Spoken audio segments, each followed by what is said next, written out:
नमस्कार दोस्तों, good morning. अब अपन बात करने वाले हैं आज अगली क्रॉप की, जिसका नाम है ज्वार या सोरगम।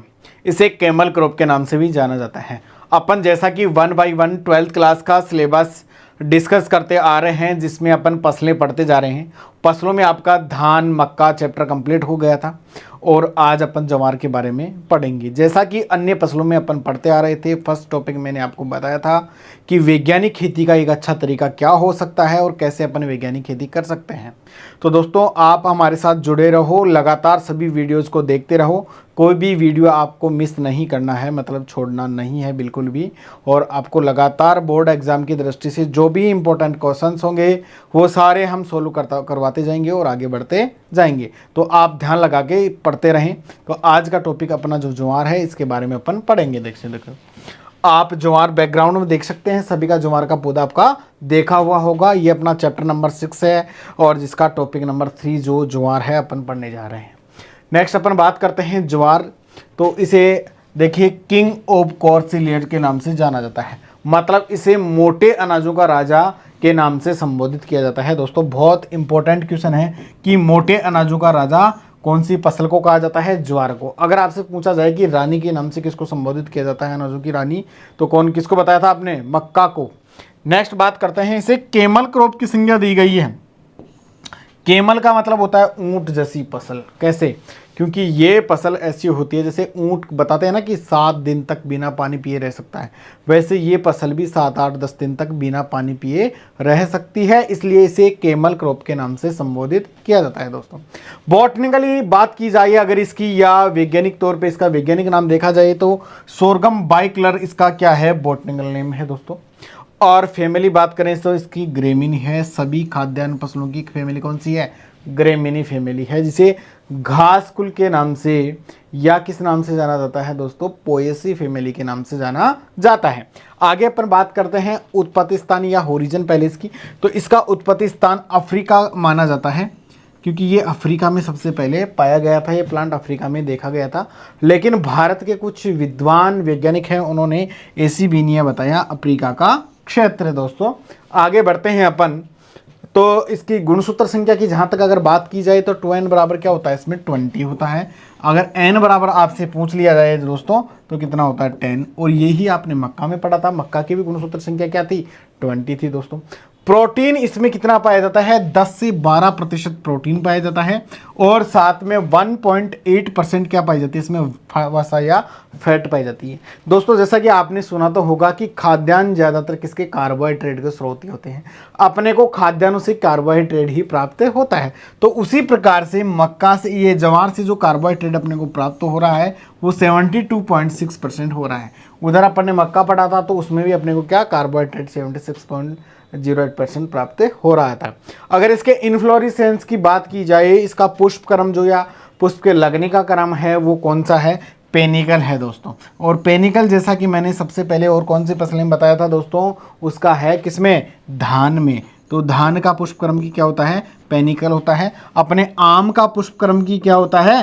पेनिकल होता है। इसमें पेनिकल प्रकार का पुष्पों का क्रम पाया जाता है। जहाँ तक बात की जाए टेस्ट वेट की या परीक्षण भार की, तो टेस्ट वेट या परीक्षण भार पहले तो होता क्या है? देखिए दोस्तों, अगर आप 1000 बीजों का भार लेंगे या 1000 बीजों को लेंगे और उसका भार तोलेंगे तो वो उसे क्या कहते हैं? अपन टेस्ट वेट या परीक्षण भार कहते हैं। तो जैसे ही ज्वार के बीजों 1000 बीजों का टेस्ट वेट कितना होता है? 25 से 30 ग्राम। कितना होता है? 25 से 30 ग्राम। इसके फ्रूट टाइप की बात की जाए तो वही सभी ग्रेमिनी का फैमिली का क्या है? कैरियोप्सिस इसका फ्रूट टाइप है। भारत में इसका क्षेत्रफल की बात की जाए तो भारत में सबसे अधिक क्षेत्रफल उत्पादन महाराष्ट्र तथा कर्नाटक में है। और अगर राजस्थान में इसकी बात की जाए तो राजस्थान में देखिए अपने अजमेर, टोंक, पाली, कोटा और झालावाड़ जिलों में ज्वार की खेती बहुतायत वो सर्वाधिक तरीके से की जाती है, बहुत बड़े क्षेत्रफल पर की जाती है। अगर क्वेश्चन पूछा जाए कि राजस्थान में सबसे अधिक ज्वार उत्पादन करने वाला या अधिक क्षेत्रफल वाला जिला कौन सा है दोस्तों, उसको अजमेर जिले को बताते हैं। बात की जाए ज्वार की पत्तियों में छोटी अवस्था में ग्लूकोसाइड या घुरीन नामक रसायन पाया जाता है। क्या पाया जाता है? जिसको HCN के नाम से, हाइड्रोसाइनिक एसिड के नाम से भी जाना जाता है। दोस्तों, जब ज्वार छोटा रहता है तो उसकी जड़ों के अंदर HCN या हाइड्रोसाइनिक अम्ल क्या होता है? बनता है, कहाँ बनता है, जड़ों के अंदर बनता है HCN, और बाद में ये पुष्पन अवस्था के समय पत्तियों में जाके संश्लेषित हो जाता है दोस्तों। तो पत्तियों में जब ये संश्लेषित हो जाता है, और अगर कच्ची अवस्था में अपन अधिक मात्रा में पशु को ज्वार खिला देते हैं और जिसमें HCN या घुरुन की मात्रा 0.5 ग्राम से अधिक होती है, तो ये क्या रहता है, पशु की मौत के लिए भी काफ़ी बार सिद्ध हो जाता है। पशु की इससे क्या हो जाती है, मृत्यु हो जाती है। जो ग्लूकोसाइड तत्व पाया जाता है, इसमें हाइड्रोसाइनिक अम्ल पाया जाता है। अगर इस हाइड्रोसाइनिक अम्ल की मात्रा 0.5 ग्राम से अधिक हो जाती है, तो ये पशु को क्या कर देता है, मार देता है। तो इसलिए पशु को कच्ची अवस्था में ज्वार नहीं खिलाना चाहिए, पशु को ज्वार पकने के बाद ही खिला देना चाहिए। इसके साथ साथ मैं आपको बताना चाहूँगा, एक खरपतवार है जिसका नाम है बरू के नाम से जाना जाता है। यह मुख्य रूप से बाजरा तथा ज्वार का मुख्य खरपतवार बरू, जिसको सोरगम हेल्पेंस के नाम से संबोधित किया जाता है। तो इसकी जड़ों में भी हाइड्रोसाइनिक एसिड बनता है, ग्लूकोसाइड बनता है। ये भी कच्ची अवस्था में पशुओं के लिए बहुत हानिकारक सिद्ध हुआ है। इससे कई बार पशु की मृत्यु होते हुए देखा गया है। दोस्तों आगे बात करते हैं, जीन कौन सा पाया जाता है इसमें। दोस्तों इसमें काफिर जीन पाया जाता है, जिसको CK60 के नाम से संबोधित किया जाता है। ये काफ़ी बार कंपटीशन एग्जाम में आया हुआ है कि ज्वार में पाए जाने वाला जीन कौन सा है, जिसका नाम है काफिर, और इसको CK60 के नाम से संबोधित किया जाता है। आगे अपन बात करते हैं, ज्वार में प्रोटीन लाइसिन अमीनो अम्ल की मात्रा 1.7 to 2.2% पाई जाती है। लेकिन ये तो क्या पाई जाती है, कम पाई जाती है, जबकि ल्यूसीन की मात्रा क्या पाई जाती है, अधिक होती है। लाइसिन की मात्रा कम तथा ल्यूसीन की मात्रा क्या होती है, अधिक। ल्यूसीन कितना पाया जाता है, 7.4 to 70% ल्यूसीन पाया जाता है। और इस ल्यूसीन की अधिकता के कारण ज़्यादातर लगातार ज्वार सेवन करने वाले या ज्वार खाने वाले मनुष्य में पेलेग्रा नामक बीमारी क्या हो जाती है, उत्पन्न हो जाती है। जैसा कि इसमें ये लो, ल्यूसीन की मात्रा अधिक होने के कारण मनुष्य में क्या हो जाती है, गंजापन या पेलेग्रा नामक बीमारी क्या हो जाती है, उत्पन्न हो जाती है। दोस्तों ज्वार की जड़ों में कौन सी जड़ें पाई जाती है, ज्वार में जकड़ा जड़ें पाई जाती है। जकड़ा जड़ें मतलब जो जड़ गहराई तक जाती है, काफ़ी फैल कर जाती है, उसे जकड़ा जल के नाम से संबोधित किया जाता है। दोस्तों इसे एक्स होस्टिंग प्लांट के नाम से भी जाना जाता है। ये क्या अधिक मात्रा में भूमि से पोषक तत्व ग्रहण कर लेता है, अगली फसल के लिए बहुत कम पोषक तत्व बचा के रखता है, इसलिए इसको एक्स होस्टिक प्लांट के नाम से संबोधित किया जाता है। कई बार क्वेश्चन पूछा गया है कॉम्पिटिशन में, निम्नलिखित में से एक्स होस्टिक प्लांट है मक्का, ज्वार, बाजरा और गंवार, तो इसमें से कौन सा आएगा, ज्वार ऑप्शन में आएगा दोस्तों, क्योंकि इसमें जकड़ा जड़ें पाई जाती है, टैप रूट सिस्टम पाया जाता है। ये भूमि से पोषक तत्व अधिक मात्रा में ग्रहण कर लेता है, अगली फसल के लिए पोषक तत्व नहीं छोड़ता, इसलिए इसको एक्स होस्ट प्लांट के नाम से जाना जाता है। दोस्तों आगे बात करते हैं अपन ज्वार के जलवायु कैसी चाहिए, इसकी खेती के लिए जलवायु कैसी चाहिए। आपको पता है ज्वार एक गर्म ऋतु की फसल है, तो इसके लिए आपको 32 से 37 डिग्री सेंटीग्रेड तापमान की आवश्यकता होती है। ज्वार 32 से 37 डिग्री सेंटीग्रेड तापमान में आसानी से वृद्धि और विकास कर लेता है। दोस्तों वैसे ही 60 से 65% इसको क्या चाहिए होती है, आर्द्रता चाहिए होती है उगने के लिए, इसमें आराम से सर्वाइव कर जाता है। मृदा और खेत की तैयारी की जहाँ तक बात करें अपन, इसको 6.5 से 6.5 टू 7.5 pH वाली जो सोइल होती है वो काफ़ी पसंद होती है। मृदा क्या होनी चाहिए, बलुई दोमट होनी चाहिए, अच्छी जल निकास वाली होनी चाहिए, उसमें किसी प्रकार का पानी भराव वाली कंडीशन नहीं होना चाहिए। इस प्रकार की मृदा इसको क्या है, पसंद है। खेत की तैयारी में क्या करेंगे अपन, वैसे जैसे पिछली फसलों में करते आ रहे थे, एक जुताई आपको मिट्टी पलटने वाले हल से करनी है, 2 से 3 जुताइयाँ आपको किससे करनी है, हैरो या कल्टीवेटर से करनी है। पाटा लगा के आपको क्या कर लेना है, समतल कर लेना है, और फिर आपको सीड ड्रिल के माध्यम से ज्वार की बुआई कर देनी है। या अगर आप चारे के लिए ज्वार की बुआई कर रहे हो तो आप छिटकवा विधि के माध्यम से भी कर सकते हैं। दोस्तों नेक्स्ट अपन बात करते हैं आगे कि उन्नत किस्मों की बात करें जहाँ तक, तो इसकी उन्नत किस्में कौन कौन सी है। सबसे देखो CSH5, CSH14, SPV 245, इसकी क्या है, वैरायटियाँ हैं, काफ़ी इंपॉर्टेंट वैरायटी हैं। इसके साथ साथ में अपन बात करते हैं SPV 96, SPV 346, SPV 13, प्रताप ज्वार 14301, बहु कटाई वाली किस्में, मतलब बार बार जिनको काटा जा सकता है। जो चारे वाली किस्में होती हैं उनको बार बार काट के अपन काम में लेते हैं। वो किस्में कौन कौन सी हैं दोस्तों? इसको मीठी सूडान, इसको SMGS 59-3 के नाम से संबोधित किया जाता है। MP चरी जवार की किस्म है, बहुत बार पूछा है कि MP चरी किसकी किस्म है? जवार की किस्म है, बहु कटाई वाली किस्म है। पूसा चरी 23, जवार चरी 69, एक कटाई वाली जिसकी मात्र एक बार कटाई की जाती है वो कौन सी किस्में हैं? तो CSHV 5 के नाम से 15 के नाम से जाना जाता है। CSV 20 राजसरी, मतलब ये राज जिसके आगे लगा हुआ है ये राजस्थान की किस्म है। और पूसा सरी 6, पूसा जिसके आगे लगा हुआ है इसका मतलब ये IARI Indian agriculture research institute से विकसित है दोस्तों। नेक्स्ट अपन बात करते हैं मुख्य अन्य किस्में हैं, जिसमें जवाहर है 741, SPV 1022, CSV 1 जिसको स्वर्णा के नाम से जाना जाता है, और CSV 151। ये क्या है दोस्तों? किस्में हैं। ये अपने एरिया के अकॉर्डिंग अपने को जैसी आवश्यकता है कि आपको बहु कटाई वाली चाहिए, सिंगल कटाई वाली चाहिए, संकर किस्म चाहिए कैसी, उसके अनुरूप आप अपने खेत में लगा सकते हैं। बात करते हैं अपन किसकी? बीज दर की। अगर आपको केवल और केवल दाना प्राप्त करना है, क्या प्राप्त करना है दोस्तों? दाना प्राप्त करना है, तो आपको 9 से 10 kg 9 से 10 kg बीज प्रति हेक्टेयर के लिए आपको क्या है? सफिशिएंट रहता है, अगर केवल आपको दाना प्राप्त करना है तो। दूसरी बात करते हैं अपन, आपको अगर दाना प्लस चारा दोनों प्राप्त करना है, आपको दाना भी चाहिए और प्लस चारा भी आपको चाहिए, तो इसके लिए आपको 15 से 20 kg बीज दर क्या है? प्रति हेक्टेयर सफिशिएंट रहता है। बात करते हैं दांत तक, अगर चारे वाली किस्में आपने बोई हैं कि सिर्फ आपको चारा ही प्राप्त करना है, तो आपको 30 से 35 kg बीज दर प्रति हेक्टेयर क्या करनी है? आपको प्राप्त करनी है। बीजोपचार की जहाँ तक बात करें आप, तो सबसे पहले अगर ज्वार को बोते समय 2.5 से 3 ग्राम प्रति kg बीज को आप उपचारित करें। उपचारित करने के बाद आप बीज की बुआई करके बो दें। आगे बात करते हैं बुआई का समय एवं विधि। आपको पता है दोस्तों, जवार मुख्य रूप से एक खरीफ ऋतु की फसल है, लेकिन इसको कभी कभी बार रबी में भी बोया जाता है। तो खरीफ ऋतु का समय इसको बुआई का क्या रहेगा दोस्तों? जून और जुलाई माह के अंदर आप इसकी क्या कर दें? अच्छी तरीके से बुआई कर दें, आवश्यकता अनुसार भूमि की तैयारी करके।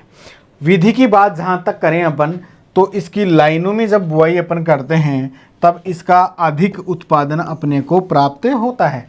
तो आप लाइनों में जब बुआई करें तो लाइन से लाइन की दूरी या कतार से कतार की दूरी आपको दोस्तों कितनी रखनी है? 45 सेंटीमीटर रखनी है।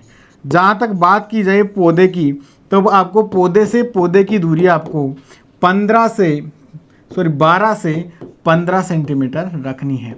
और अगर बीज की गहराई की बात की जाए कि बीज को कितनी सेंटीमीटर गहराई पर बोएं, तो दोस्तों इसकी बीज की गहराई 2 से 2.5 सेंटीमीटर गहराई पर इसके बीज को बोएं। इससे ज़्यादा गहराई पर आप बुआई ना करें।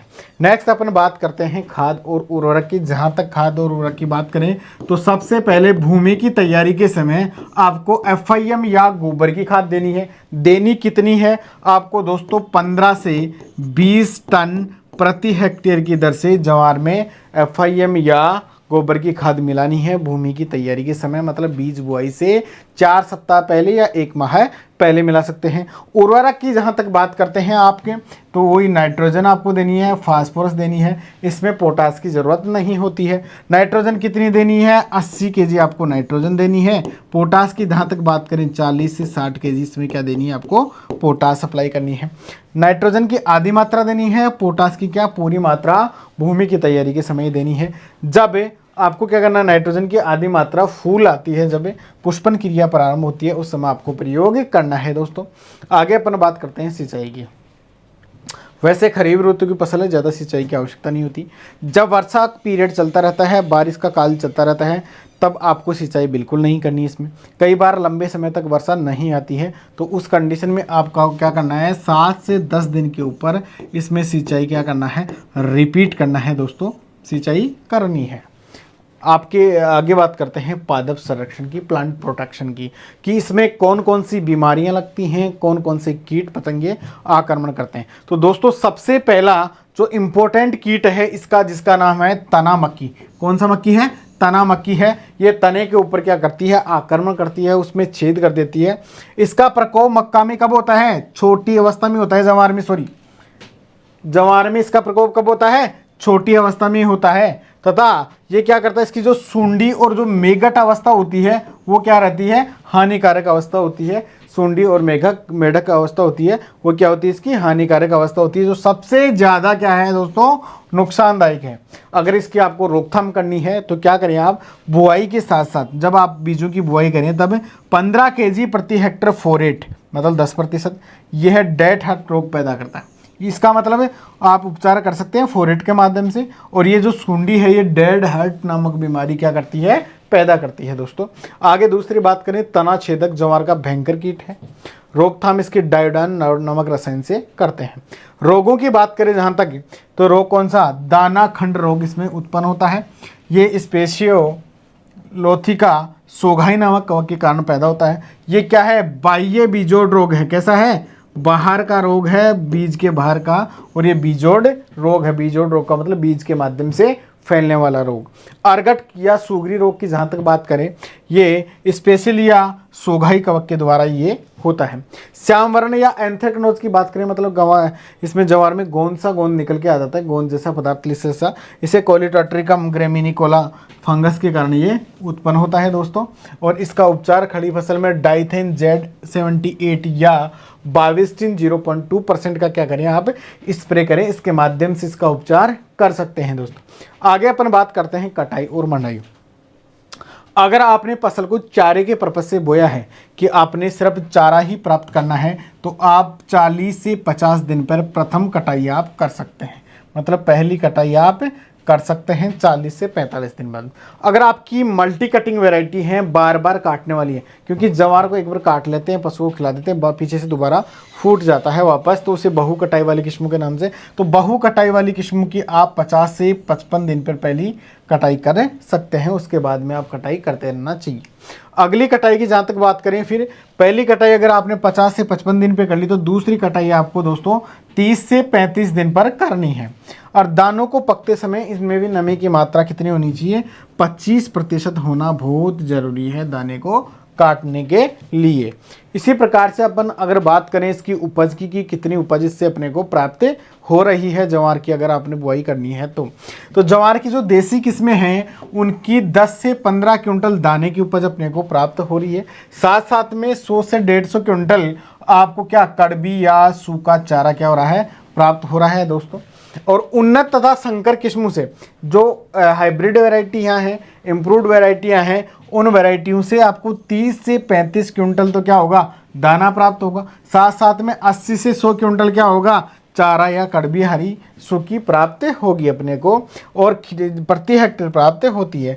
अगर हरे चारे की उपज की बात करें जहाँ तक है, तो अगर हरे चारे वाली किस्म आपने बोई है, हरे चारे के रूप में जवार का उपयोग कर रहे हैं, तो आपको 300 से 400 क्विंटल प्रति हेक्टेयर हरे चारे की प्राप्ति जवार के माध्यम से होगी दोस्तों।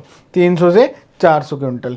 इसी प्रकार से ये जवार की फसल आपकी कंप्लीट हो गई है। तो आप 1 बाय 1 वीडियो को अच्छी तरीके से देखें, फिर उसको किताब में से पढ़ें, और किताब के बाद में से आप इसको अच्छी तरीके से दिमाग में बैठा लें कि अपने को इस तरीके से इसकी स्टडी करनी है। देखिए दोस्तों, अगर किताब को आपको पढ़ना है तो उससे पहले आप वीडियो देखते रहें, वीडियो देखने के बाद आप किताब को पढ़ें, एक अच्छी तरीके से बैठ के और दिमाग को इस तरह रखें।